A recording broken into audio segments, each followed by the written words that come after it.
maybe this comes across to the audience as a little soft. Like this maybe seem like every job is very much the same, but I think what's different with consulting is that you're actually always interviewing for your next role, and that's internally and with a client. Like the client's always interviewing, whether you're on the job or not. The client's interviewing to see, are you really as good as you say you are? So the reason why we've so focused on the soft pieces of telling good stories, having evidence, showing it with examples, is because actually that's what you're doing all the day. Is you're just putting on the best face, the best front you can, and giving and making people feel confident in your own abilities, and that's every single day, and that's probably one of the best skills to get. Maybe just a quick thing before we change topics here, because I know we've talked about a lot of the soft skills, but I think it'd probably be helpful to run through some of the core skills or some of the more tangible skills for folks in the room who are just thinking about consulting. And so depending on where you're going, right, maybe you're coming in as an industry consultant, a technology consultant. At Accenture, we've got business development, partnership, venture, all sorts of things. But traditional, strategy and consulting type spaces, you want to do something that can show your critical thinking. And if you haven't taken a degree that may do that, such as like a STEM degree, so science, technology, engineering, mathematics, they may ask you to do an assessment. Some firms will ask you to do some sort of critical assessment in addition to the case, especially depending on the level of what your degree is, right? I think it's McKinsey, and they'll take their PhD students through an analytical exam just to make sure that very different, right? An MBA, they're saying you're looking at finances all day. We feel comfortable with your ability to do that.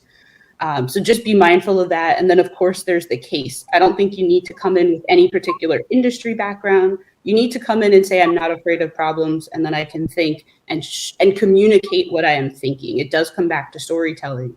I think a lot of times when you're doing the case, you'll walk through and say, here's what I see in the problem. Here's what my options are. Here's how I'm assessing the options in front of me. I have considerations 1, 2, and 3 for these reasons. Here's how I'm going to get you from, the challenge, the considerations, the options I'm going to take to solving this, right? And what did we learn as a result of that? So what might we do different, or how might we communicate that back to the client?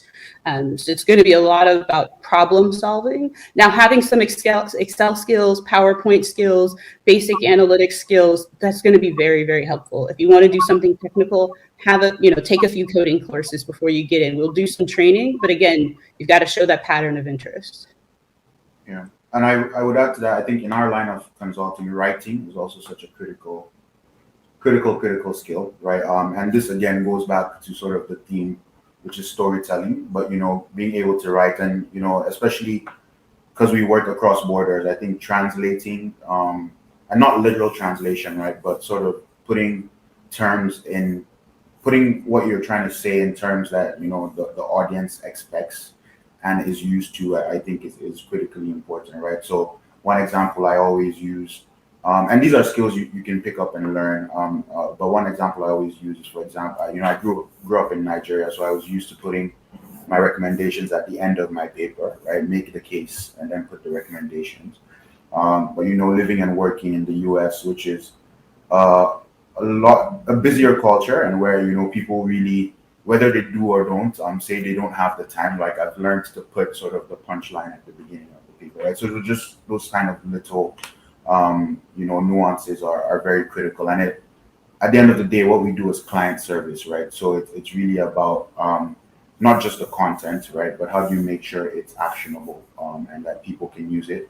And then one other thing I'll say, especially if you want to move up, I think is just developing judgment, right?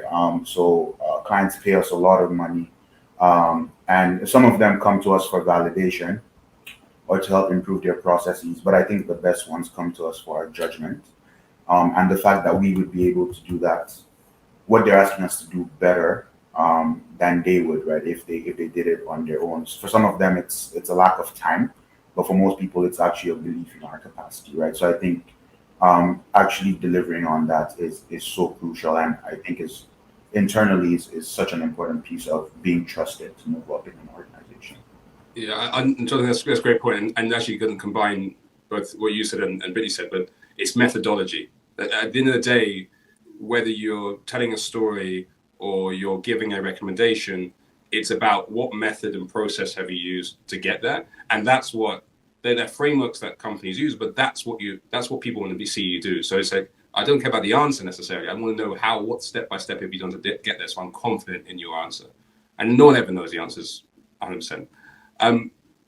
But we want to know we take the right methods to get there. I'll just say, just in case people are a bit, beyond the entry level, when people tend to get in from a different level, maybe you're experienced higher, that the things shift a bit, because then we know you have good skills and pedigree from a previous firm.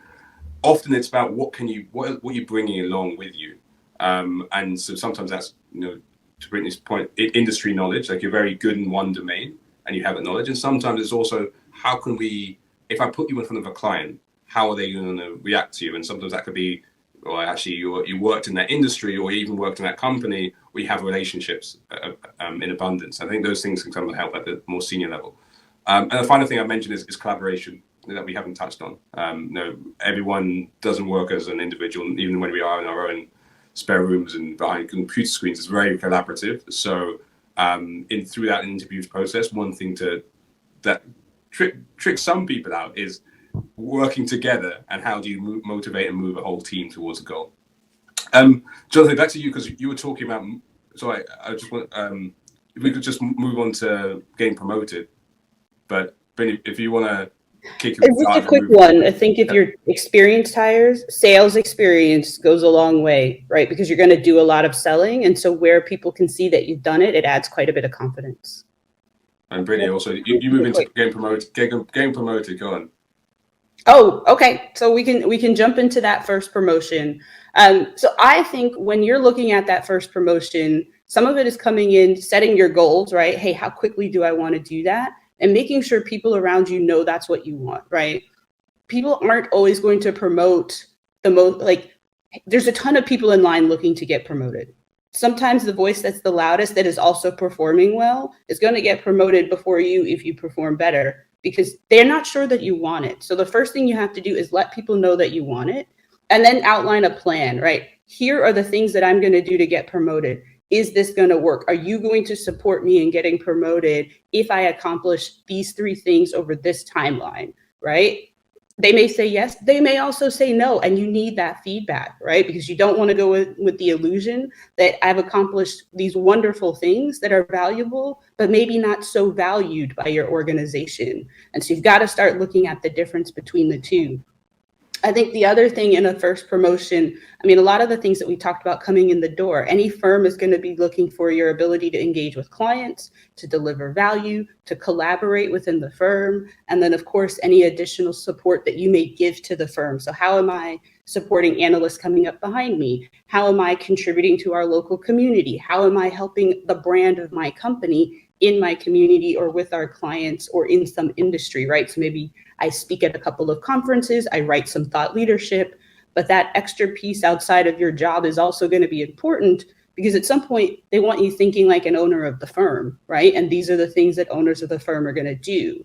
And so where you can show the mindset of the next level and performance of the next level sooner, people can see you in that next level. Yeah, I just pick up 2 things you said is, that really struck me. One is you have to set your own time frame when promotions happen. Sometimes they happen in cycles, 1 to 2 years or 3 years. You need to decide how quickly you're going to get there. And that is different for everybody, and that's okay. And then making sure that's clear and everyone's aware of that. Well, maybe Jonathan, before I take too much time, over to you and see what your thoughts are on promotions. Just echoing, what Brittany said about just the importance of the mindset of the next level. So I think, I'm a bit earlier in my career, and I think that's just critical, right? So not only doing the work, right? So like showing glimpses of the fact that you can do the work of the next level, but also thinking in a way that enables you to do that work. And I think one thing, sometimes the elephant in the room in consulting organizations is just how political the spaces are, right? It can be easy to say, I don't want to deal with that, like I'm above that.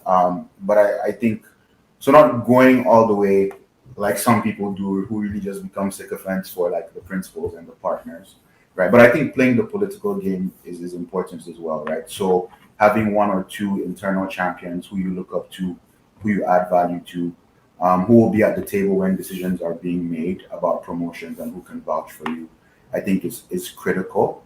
But the way that you get that is through the work, right? So I always tell people focus on the value you're adding, right? Because if someone knows that you're valuable and you've made the firm a better place, they'll vouch for you at that table, right? But you can't just do the work and pretend and not play the game, so to speak, right? So I always tell people go to the work happy hours, set up time with the principals, to glean from them. If there's like a work trip that's like outside of work, attend that. Just as Brittany said, show that you're committed to the organization and that you can think as a partner. I think your work is the most important thing, right? But I think it's also, especially in the political space, that consulting is to quote unquote play the game as well. Yeah, it's political. I mean, I think doing the work, but once you do the work, people need to know about it, and just as a way of when these decisions are made by people, it's typically it's like politics. It's a room for the people who are there with various levels of seniority or power or sway in a room deciding who gets promoted.